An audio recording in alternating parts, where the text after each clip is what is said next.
Hi. Okay, so just a little background as to why we decided to move forward and kind of have a program about posterior circulation stroke. Posterior circulation stroke is the #1 missed diagnosis within the stroke diagnoses because it presents differently. I think pretty much everybody in the room can speak to FAST or BFAST, which captures quite a few of the strokes, but we really wanted to make sure that we're bringing awareness to those atypical presentations of stroke, thus posterior circulation stroke. So the objectives for today is we're going to recognize some of the symptoms of posterior circulation stroke. We're going to talk a little bit about Dizzy Plus, which is kind of the way that I like to look at trying to identify these patients. We're going to identify some of the anatomy that's associated with posterior circulation stroke, and then I picked about 5 syndromes that I think are kind of interesting that are specific to this circulation. So presenting symptoms, like I said, most people know what FAST is, so face, arm, speech, and time to call 911. And about 3 years ago, we started incorporating the B part of the BFAST, and effective this year, all of our education that we provide to patients now says BFAST. It is what we are educating our patients to, so it's more than just how we recognize a stroke, but it's what we want our patients to be aware of. So B is sudden balance issues. E is eyes, so sudden vision changes, double vision, loss of vision, and then our standard face drooping, arm weakness, slurred speech or inability to speak. Then it's time to call 911. So the most common presenting symptoms of a posterior circulation stroke to the emergency department, according to the New England Medical Center Posterior Circulation Registry, try to say that 3 times fast. This registry looked at 407 patients over 8 years that were presented that left with a diagnosis of a posterior circulation stroke. Dizziness was the #1 reason that somebody came to the emergency department by about 47%, followed by unilateral limb weakness, dysarthria, headache, nausea, and vomiting. Some of the other presenting symptoms that also fall in were blurred vision, limb sensory deficit, diplopia, lethargy, dysphagia, hearing loss, neck pain, and hiccups were also reasons why people came to the emergency department and then were found to have posterior circulation stroke. So the most common signs of posterior circulation stroke: unilateral limb weakness, gait ataxia, unilateral limb ataxia, dysarthria, and nystagmus. Also visual field loss, confusion, nausea and vomiting, loss of consciousness, hearing loss, and hiccups were also identified as those signs. So going back to the fact that the #1 presenting thing is vertigo or dizziness, we're going to talk a little bit about vertigo. So vertigo is defined as a false sense of motion. There's multiple variations in the definition of vertigo, but it is most properly defined as an abnormal sensation of motion as if the environment is moving, although not necessarily spinning. So it could kind of be kind of like when people get off of like a tilt-a-whirl at a carnival and the ground kind of feels like it's sloped, that kind of odd motion sense that they have. 90% of the time when somebody comes into the emergency room with the "I'm dizzy," it's going to be a peripheral vertigo. It is not central vertigo, so it's not a stroke. But we have to always be aware because 10% of those patients are having a stroke. So often the vertigo is caused by that inner ear, so it's that peripheral vision. So they could have benign paroxysmal positional vertigo, and that's caused by tiny calcium particles that clump in the inner ear. Meniere's disease, which is caused by fluid buildup and a changing in the pressure. Vertigo, when it's associated with Meniere's, will also often have tinnitus or hearing loss. And then vestibular neuritis, which is an inner ear infection, usually a viral cause. So central and peripheral vertigo. So when we look at somebody who comes in and says, "I'm dizzy," we need to kind of look at them.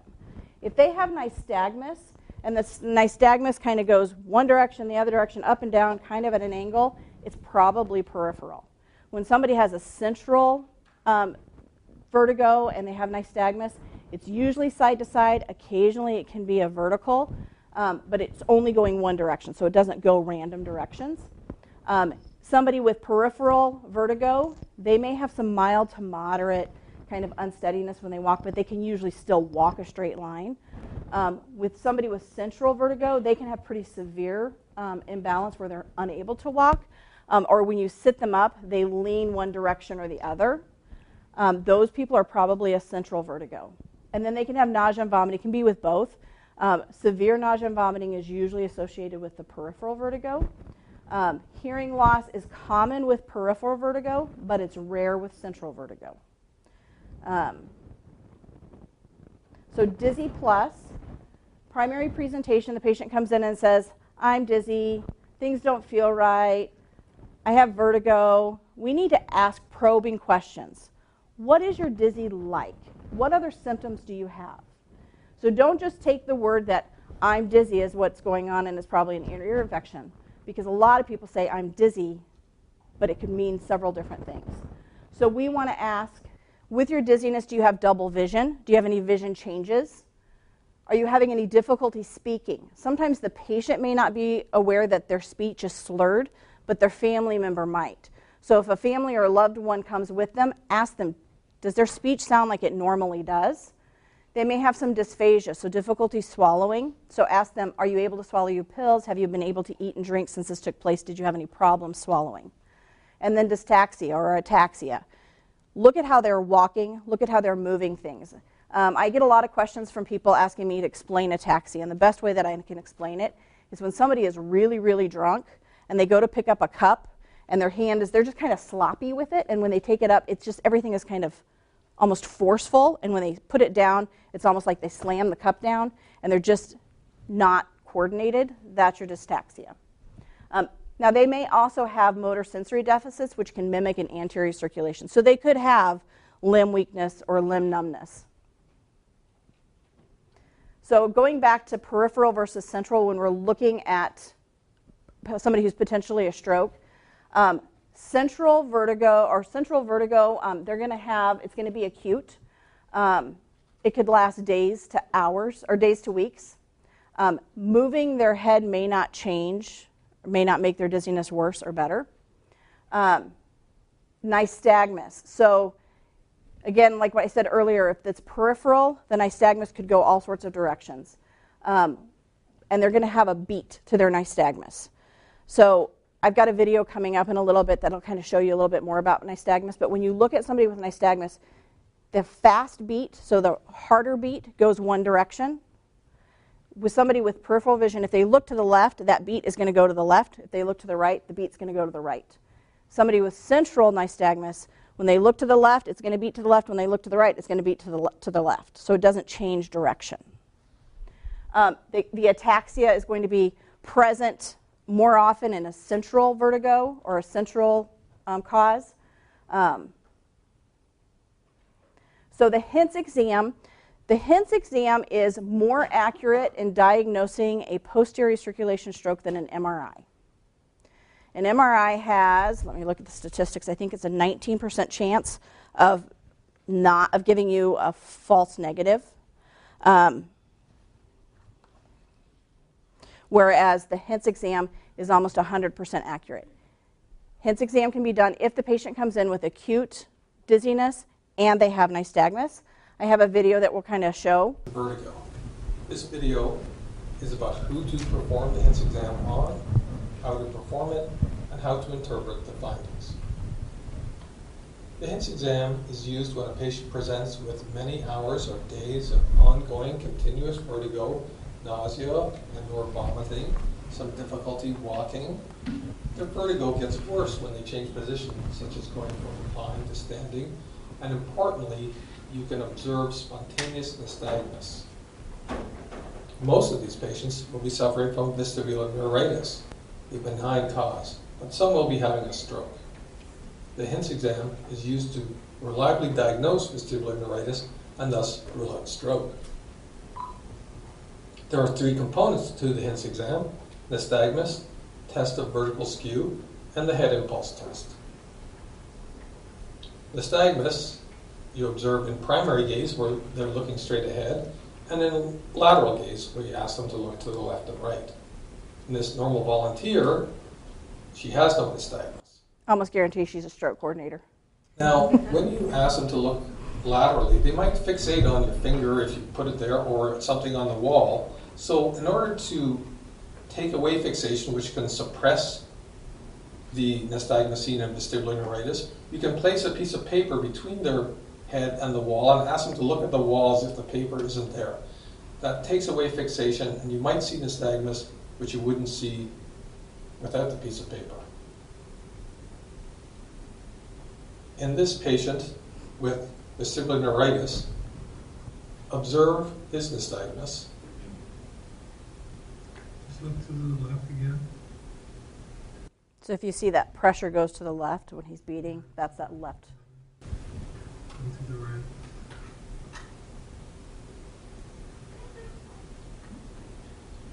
Here it is again. When he looks to the left, his nystagmus increases. It's left beating, and there's a rotatory component towards the left, and it increases when he looks to the left. You can see the torsional component. And when he looks to the right, it lessens, but the fast component is still towards the left. So it's unidirectional nystagmus. It doesn't change direction. In the HINTS exam, this is reassuring. Compare that to this lady, who, when she looks to the right, she has small horizontal nystagmus with the fast component to the right. I showed this short clip twice, just to see the little rightward beating nystagmus. And then when she moves more central and to the left, you can definitely see that her nystagmus is now beating towards the left. So she has direction-changing nystagmus, or bidirectional nystagmus, and that's worrisome in the HINTS exam.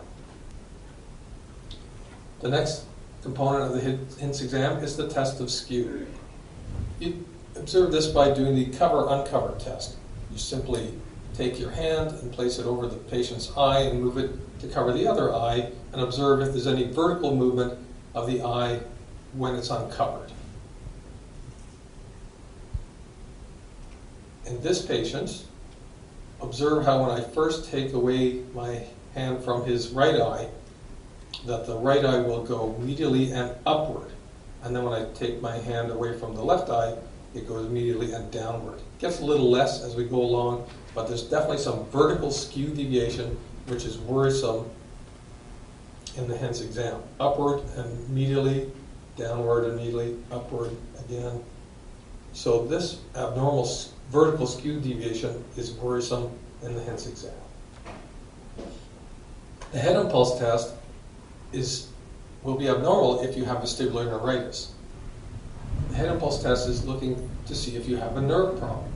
And if you have a nerve problem, you probably don't have a brain problem. So it's a little counterintuitive in that an abnormal finding is a good finding. In order to perform the head impulse test, hold onto their skull, have them look at your nose or the camera, and then move their head back and forth until you're sure that their neck muscles are relaxed, and then in a random fashion move their head briskly to the midline from maybe 20 degrees out. What you're looking for is an abnormal catch-up-saccade, which I'll demonstrate shortly after this normal volunteer. So again, holding onto the skull, moving the head slowly to relax them, and then moving their head briskly to the center and looking for any abnormal movements. Her eyes remain completely fixed on the camera, and that's a normal thing, which in a normal person is good. If she had acute vertigo lasting hours and days in nystagmus, it would be bad. Here is an abnormal head impulse test. Notice how this man, initially you can see some nystagmus when he looks to the left beating nystagmus. Then when his head is turned to the right, you'll see the catch-up-saccade. This is normal, that one. The next one will be the catch-up-saccade. Did you see how there's a larger movement of the eye from the right to the back to the midline? That's an abnormal head impulse test, which is reassuring in the HINTS exam because you're showing that he has a nerve problem, probably doesn't have a brain problem. Here's another one. Again, when his head is moved to the left this time, to the right, then you have an abnormal head impulse. This is actually normal, just a few beats of nystagmus. One more time to the right, which is abnormal. There's a catch-up-saccade. He almost did it while his head was being turned, but there was an abnormal catch-up saccade. So that's reassuring Hintz exam because he has an abnormal head impulse test. In this lady who we saw earlier with the direction changing nystagmus, she has a rock-solid head impulse test, which is worrisome because she has acute vertigo and nystagmus, and we can't find a nerve problem. So she probably has a brain problem, which she did. So a reassuring Hintz exam, you have to have all of three components. You have to have unidirectional nystagmus, no vertical skew deviation, and an abnormal head impulse test. A worrisome Hintz exam if you have any of the following: direction changing nystagmus, an abnormal test of skew, or a normal head impulse test. Just to recap an important point, which patients do you perform the Hintz exam on? Only patients who are having hours or days of continuous ongoing vertigo and they have spontaneous nystagmus. So here's a last question for you. When do you perform the Hintz exam and the Dix-Hallpike test on the same patient? Well, we just said that the Hintz exam, you have to have hours or days of vertigo and spontaneous nystagmus. In the Dix-Hallpike test, you have only short episodes, like 30 seconds of vertigo, which are initiated by head movement, and after 30 seconds, the vertigo goes away, and you do not see any spontaneous nystagmus. So the answer to the question posed is never. Okay. So the Hintz exam has only been around, recognized for differential use of diagnosing stroke versus peripheral vertigo in probably about the last 7 or 8 years. But again, it is more specific and it does a better job of diagnosing stroke, the posterior circulation stroke, than an MRI does, which has the tendency to miss some of those deeper brainstem strokes. So talking a little bit about anatomy. The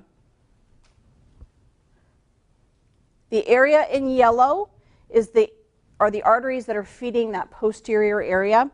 So in the upper part of it, we have the posterior cerebral artery and the superior cerebellar artery. Right in the middle is where we have our basilar artery and the anterior inferior cerebellar artery. And in the lower portion, the vertebral artery and the posterior inferior cerebellar artery. Fun fact, 25% of the population has at least one of their posterior cerebral arteries that comes directly off of their MCA. So some of those patients that are presenting with a posterior circulation stroke may indeed have an anterior circulation, but because of where it's coming from and what area is blocked, they're presenting with posterior circulation. So those patients may actually be candidates for thrombectomy.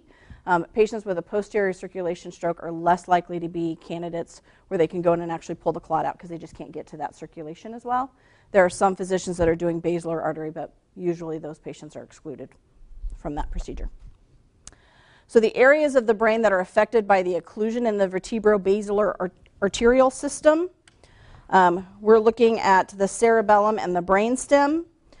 Remember, if you look at this, you've got areas that are affecting your equilibrium. They're affecting your respiratory ability. They're affecting some of the sensory things. So if you think about the symptoms that we talked about earlier with the dizziness, the dysarthria, all of those, they're all kind of related to that anatomy that's being that's having the stroke. And when you think about processing of visual and auditory data, I want you to kind of remember that if we have a stroke in that area, we may not be able to see or we may not be able to recognize that we can't see when I start talking about some of the syndromes. So common etiology of the posterior circulation stroke, cardioembolic, arthrosclerosis, a dissection from either traumatic or spontaneous. Dissections, when you think about people that go and spend a lot of time in the hairdresser seat, getting their hair washed and their head is back, or people that are having chiropractic maneuvers done, all of those things can cause a dissection of your vertebral artery. Some of the less common etiologies is migraine, especially migraine if you have an aura with your migraines, you're at a higher risk. Hypercoagulable disorders, drug abuse, vasculitis, and fibromuscular dysplasia. Speaking of the fibromuscular dysplasia, there are some people here from Women's and from here that took care of this patient We had a 32-year-old woman who had just given birth about 7 days prior, came in with symptoms of I'm dizzy. She had a posterior circulation stroke in the thalamus. We did everything that we were supposed to do, worked her up, sent her home on the appropriate medications. About a week later, she presents to the emergency department here with symptoms on the opposite side. She now had a stroke on the other side in the thalamus, and it was determined that she had fibromuscular dysplasia, which basically things were flaking off and stroking out into that area. So she's now on anticoagulants to try to keep that down. A few syndromes. So again, these are some of the syndromes that I find pretty interesting. There are hundreds of syndromes that can be affected by this, but these are some that I think are probably the most interesting. Locked-in syndrome. I remember in nursing school hearing about locked-in syndrome. It was probably about the only topic that we really covered about stroke, and it scared me. So when somebody has locked-in syndrome, they have complete and total paralysis, their inability to speak, they have no facial movements, they're unable to swallow, they're unresponsive to painful stimuli. But they are able to hear and see, their intelligence is not affected, they can often communicate with eye movement, so they normally retain the ability to vertically move their eyes up and down. The primary cause of locked-in syndrome is a brainstem hemorrhagic or ischemic stroke. When a patient has this, we need to start thinking supportive cares. What can we do to improve as much of their quality of life as we can? Breathing support, alternative nutrition if they are unable to swallow or regain that ability, making sure that we're preventing any more clots, so VTE prophylaxis. Pressure injury prevention. These people are going to be those patients that aren't moving, so they can't move themselves, so they're going to rely on us to move them. Speech therapy, physical therapy, and occupational therapy are all hugely important. I have a video, and this video here, this gal has a very positive outlook for being locked in. Most patients do not have this outlook.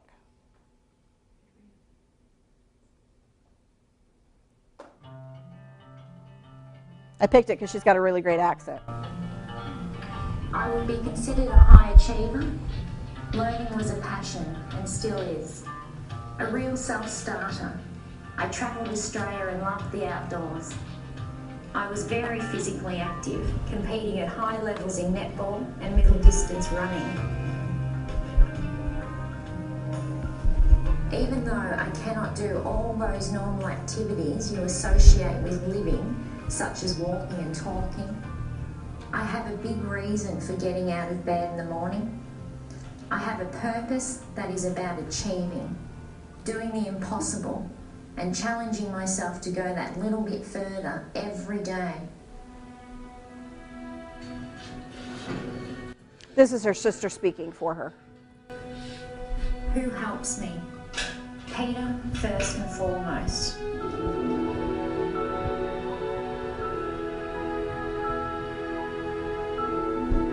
We met at a ball for race week in Darwin. It was love at first sight, but little did we know what lay ahead. Kylie, can you get me another pillow, please? I think it was probably love at first sight. Yeah, we sort of glanced across the room at each other and within about 5 minutes I think we were talking, conversing and having a drink. 1, 2, 1, A, B, C, 1. We communicate via a universal communication system where we use the vowel system and letters in the alphabet for Marie to acknowledge letters that become words that then become sentences. 1, 2, E, could use, USE, 1, 2, 3, E, F, could you see? Could you see me? Are you insinuating I might have been a bit inebriated?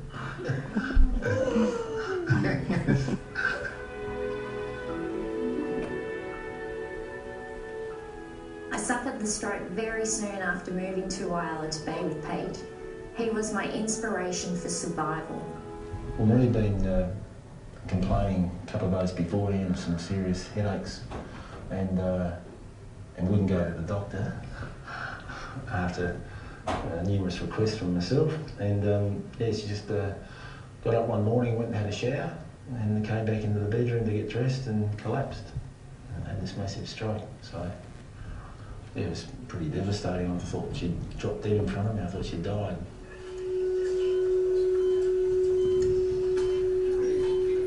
It was all so weird. Take a moment moment to put yourself in my position. In the space of only hours, you've gone from finishing breakfast and having a shower at home to laying flat on your back in a hospital bed.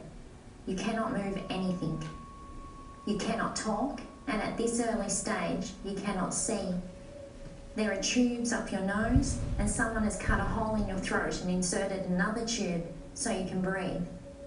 You are terrified because you don't know what's happening to you. You know you are crying, but there is no sound. Everyone around you is so distressed. It was just total shock and devastation. You know, you just think that that happens to old people, not to your sister, not to your vibrant, active sister or daughter. I think Dad found it extremely hard. He would just walk and walk for miles. You know, he just found it hard that he couldn't fix it, as fathers do. You know, and I think as Mum said, that when you're told that you'll never hear your daughter's voice again, that she'll never speak and never move, that it's just, you know, heart-wrenching. And that's what was so weird. All this was going on outside, but on the inside, I was fully conscious to all that was happening. I could hear every word. I could recognise voices of family. I could hear the doctors talking, a priest giving the last rites. Then it starts to dawn on me, oh my God, I am locked inside my own body. And at this moment, I have no way of telling anyone that I'm here.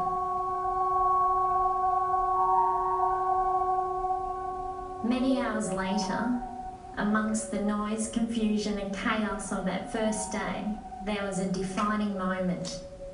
Not everything was paralysed. I could blink.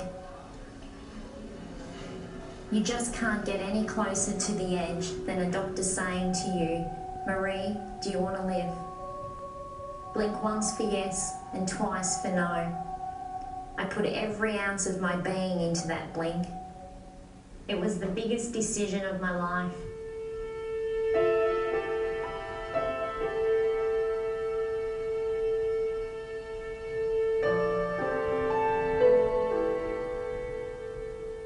You could see in her eyes that it was the same Marie, but certainly facially, initially it was hard to look at Marie and say, yeah, this is the Marie I met. Yeah. But then you look in her eyes and you see it.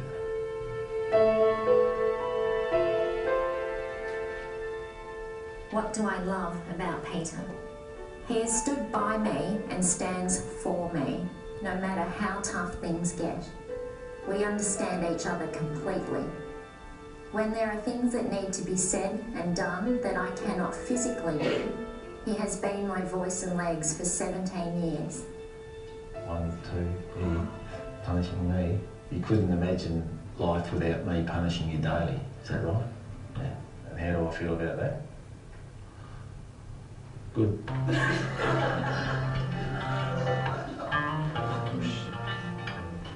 Because I have a strong mind, brain, I don't feel trapped as such. There are things I obviously can't do, but I've never let myself get into a mindset of being trapped. It has become less important to have a verbal voice. My look and body language speaks volumes. I instruct staff, manage my household, and communicate clearly. I eat through my mouth and drink from a cup. I breathe normally, all of which is a reflection of how healthily I keep my body. I also function just like any other woman in every way. I cry, I laugh, I get angry, sad, and I enjoy an active social life. I admire everything about Marie. I kind of envy some of the stuff. Like I envy her mind and her strong-willedness and her ability to get up every day with a smile on her face and just get on with it. Marie has taught me to be patient.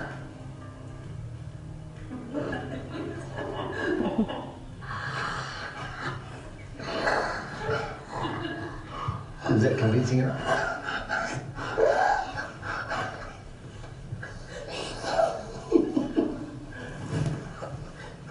Yeah, I know, you're smart ass.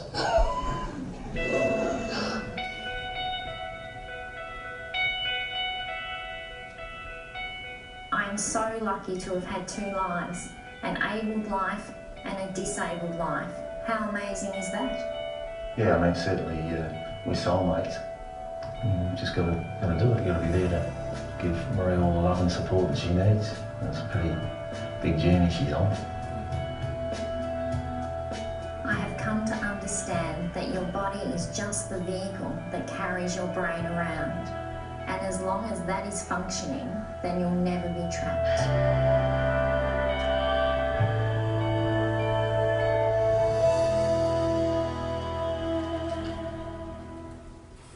So how many of you, if the doctor said, do you want to live or die, blink once or twice, would blink once? I think a lot of us, that fear of the unknown and that fear of being locked in would make us not want to survive. She is somebody that is outside the normal, but I liked her story because I felt like it kind of gave hope and kind of gave a perspective from the patient. Just remember that a patient with locked-in syndrome, they are still there. They still have full knowledge of what's going on, but imagine having to learn to communicate with them. Her stroke didn't just happen to her. It happened to all of those people around her because they had to learn new communication skills with them. The patience and the caring that this patient has is just unreal. If the patient receives proper supportive cares, the 10-year survival rate of locked-in survival is approximately 80%. 20% of patients within that 10 years die usually from complications with respiratory issues or infection from skin problems. As nurses and therapists, we need to encourage these patients. We need to advocate for them. We need to help their family understand what's going on. This is a very rare syndrome. It's typically due to a basilar thrombosis and associated pontine infarction. They are able to blink and have vertical eye movement.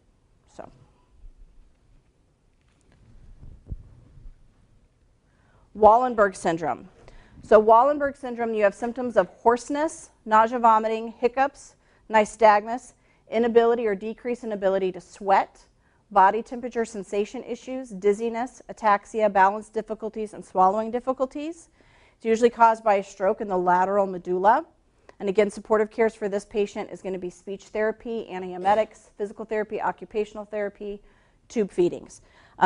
Patients with posterior circulation stroke should be observed closely with swallowing. So we know that we do a bedside swallow screen by the nurse, and then speech therapy comes and assesses them.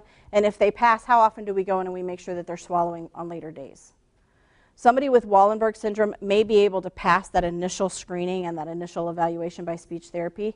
Day 2, day 3, as they tend to have swelling, they could lose the ability to swallow. So it's really important that we're monitoring them periodically throughout the time that they're in the hospital for swallowing.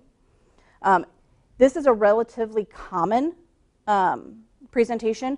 Since I started doing research for this and I started really kind of looking at the syndromes that we have, we've probably had 4 or 5 patients in the last 2 months with Wallenberg syndrome within the Methodist Health System. They tend to have contralateral body numbness, facial numbness, and all the other symptoms are ipsilateral. So they may have numbness on this side, but have the weakness on this side. It's one of those rare cross because of the location that it's at. Anton-Babinski syndrome. These patients are completely and totally blind. They have complete cortical blindness, but they are unaware that they are blind. They can make up what they're seeing. Primary cause is bilateral infarction of the posterior cerebral artery. Occupational therapy, physical therapy, audiobooks, 24-hour assistance are all things that are important for these patients. I have a case study in a little bit that I'm going to kind of talk about with this one. That's kind of interesting, but a lot of these patients show up in our emergency departments because they fall down the stairs. They think that they are walking down the hall and they're really falling downstairs. Or they think that they're in the kitchen and they're on the door going outside. So they really, truly, they are picturing something in their head, but they are not seeing anything. How weird would that be? When I talked to Dr. Franco about this, he said that this is a relatively rare one, and since he's been practicing, he's probably seen maybe 5 cases of acute Anton-Babinski. And just this past week, in one of his notes, I saw a patient has Anton-Babinski. So now he's had 6. Tapa-Basilar syndrome. This is much more common.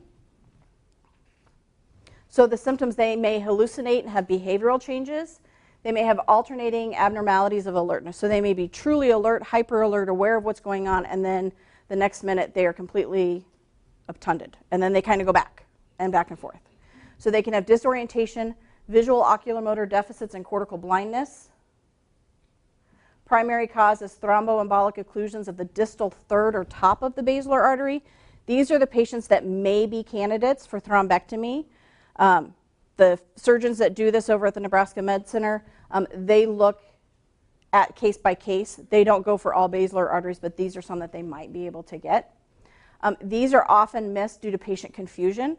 So when they come to the hospital, they're usually, their families are like, they're really confused. They're not normally confused. So we're thinking UTI. We don't ask, what are they seeing? How are they seeing? So the patient's unaware of the visual deficits. We don't ask the right questions because we're focused on one, we're going down one trail. Balance syndrome. So this one, they have oculomotor apraxia, optic ataxia, and visual simultagnosia. I had to practice that word a whole lot. Primary causes of this syndrome is a stroke affecting both parietal lobes. Supportive cares for these patients, occupational therapy, audiobooks, 24-hour care. So oculomotor apraxia is the inability to intentionally move your eyes towards an object. So if I'm looking at you and I say, look at my finger over here, you cannot make your eyes move. No matter how hard you try, your eyes cannot move. Optic ataxia is the inability to accurately reach for something. So if I held this out and I said, could you take this from me? Their hand's going to go here or it's going to go past it. They're not going to be able to connect with it. They don't have that depth perception to be able to grab that.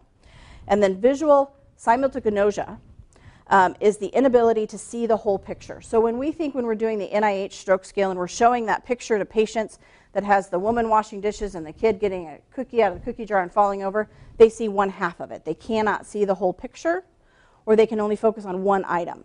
Another way to kind of identify that is if I said, what is this? And you said a phone, and I said, what is this? And you say a cup, but you hold both of them together, they can only see one of those items.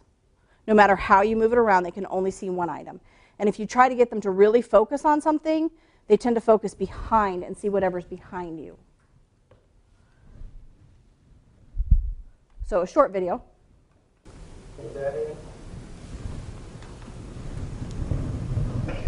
Can you see it? I can see it, but I can't tell.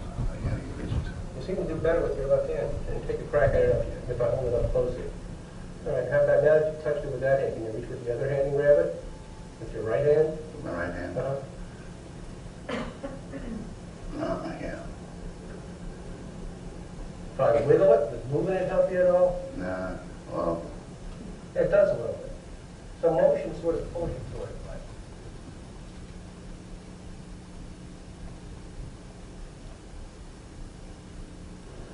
What do you see here? a comb, Mm-hmm. What do you see now? comb, What do you see now? spoon. Do you see the cone? No, Do you see the cone? yeah, Do you see the spoon?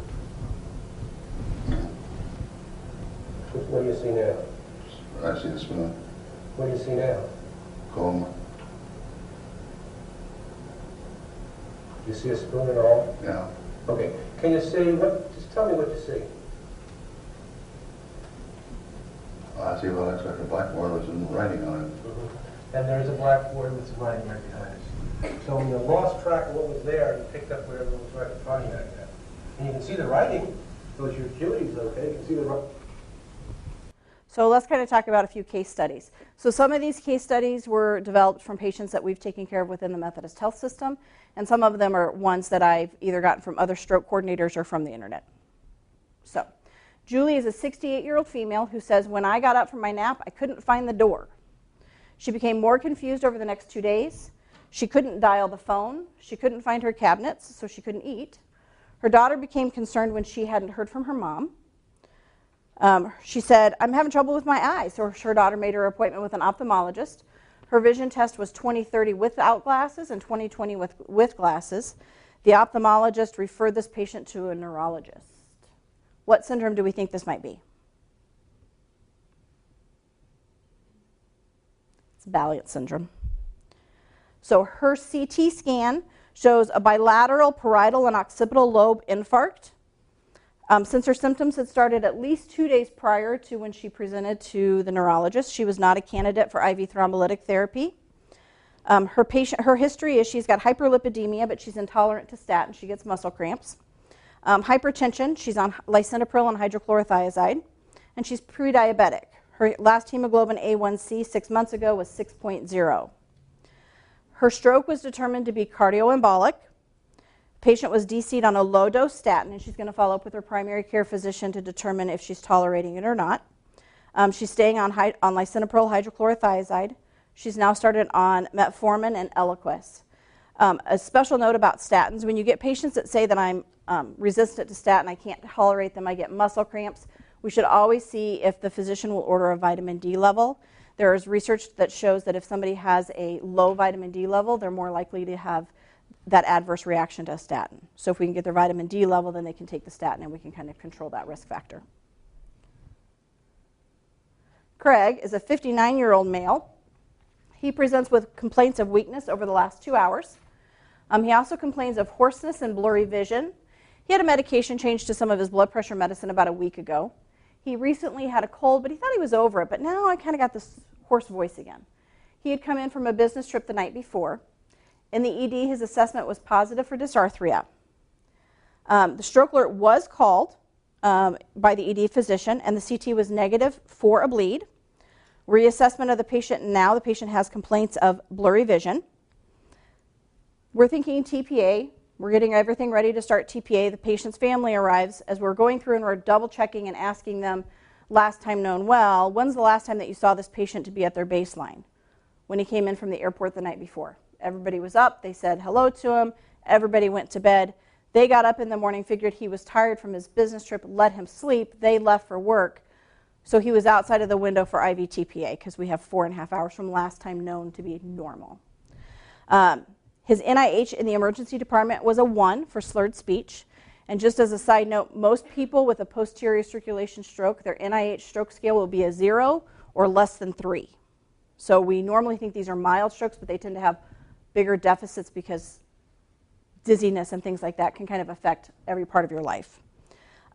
He was admitted to the ICU for dysphonia, shortness of breath, and agitation, and he was placed on BiPAP. They did do an MRI later that day that revealed he had an acute stroke of the posterior lateral lower brain stem and medulla. Like I said, he had high blood pressure. While he was in the hospital, his hemoglobin A1C was 8.3, so he was the proud owner of a diagnosis of type 2 diabetes. And his LDL was 132, so he also got a diagnosis of high cholesterol. And he was also diagnosed with obstructive sleep apnea while he was here. So he had a lot of risk factors that he wasn't aware that he had.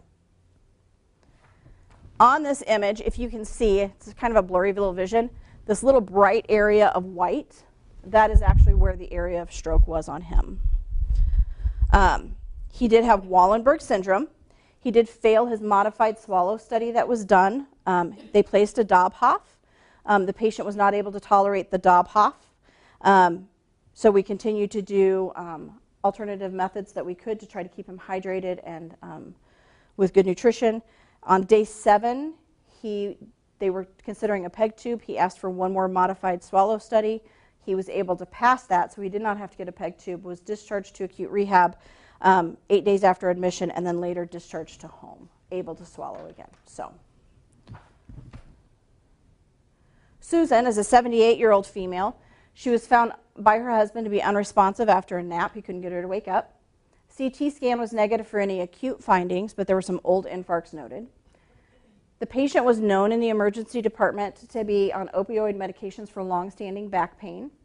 So we gave Narcan, assumed that it was due to the opioids. This patient was one from another facility, not within Methodist. They were admitted to the ICU with a Glasgow Coma scale of 4. This patient had periods where they were alert and awake and combative, and then they would alternate with some delirium and agitation and sedation. Her neuro exams while she was in the hospital were unremarkable, with the exception of an incomplete vertical gaze, paresis, and upward movement and confusion.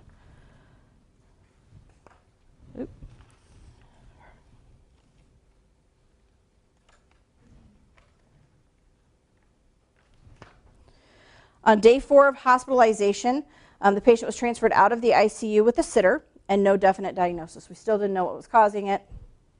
MRI was completed, which showed bithalamic lesions, and an MRA showed an atherosclerosis of the distal basilar artery. So she had that top of the basilar syndrome. So she had those periods of agitation with insomnia. And she was discharged to acute rehabilitation facility on day 7. And from there, she went to a skilled facility. George is a 90-year-old male. His son brought him to see his primary care physician because he realized something just wasn't quite right with my dad. His MD assessment reveals that he had bilateral blindness, anagnosia, and vivid visual confabulation. His symptoms were reported to have been present for 3 days. So this patient didn't realize that he was blind. What syndrome are we thinking? Anton Babinski. He had a past medical history of diabetes and hypertension. He lived independently. He was a direct admit to the hospital from the primary care physician against the patient's wishes because he didn't realize he had anything wrong with him. All he could think of is, this is a ridiculous waste of my money. Why am I going to the hospital? There is nothing wrong with me. You people are crazy. So his scan showed that he had a bilateral infarction of the posterior cerebral artery, which was affecting his occipital lobe. After about a week, this patient was able to realize that he was blind and was working with therapy to try to regain some of his independence. He really wanted to be able to go home. Unfortunately, he developed aspiration pneumonia, and he did die of aspiration pneumonia about 2 weeks after admission. So he had kind of a bad outcome, I would say. So basically, in conclusion, posterior circulation strokes account for approximately 20% of strokes. They're about 10% of the dizzy patients that come into the emergency department. Keys to kind of differentiating is really asking those probing questions to differentiate regular vertigo, peripheral vertigo with that central vertigo and posterior circulation stroke. The Hintz exam can be helpful in assessing potential posterior circulation strokes. It's not commonly done in the emergency department or acute hospitalization. Again, this is a fairly new exam, but I will say that Dr. Franco just recently talked about this to the emergency room physicians, and I was reading a note, and one of our doctors did a Hintz exam. Yay! Posterior circulation stroke is associated with some pretty interesting syndromes. It's important to note that if we do not diagnose a stroke patient on admission, if we delay that, they tend to have at least a 1 to 2 day extension in their hospital stay, and they tend to have worse deficits in those patients that come in with an anterior circulation stroke that we recognize and treat. So a lot of these patients are younger, and they tend not to be able to go back to work as quick. So, what kind of questions you guys got for me? Does the vision come back on that syndrome where the lady couldn't see anything in their house and covered? It can. It all depends on exactly how bad the stroke is and how much swelling and damage that they have.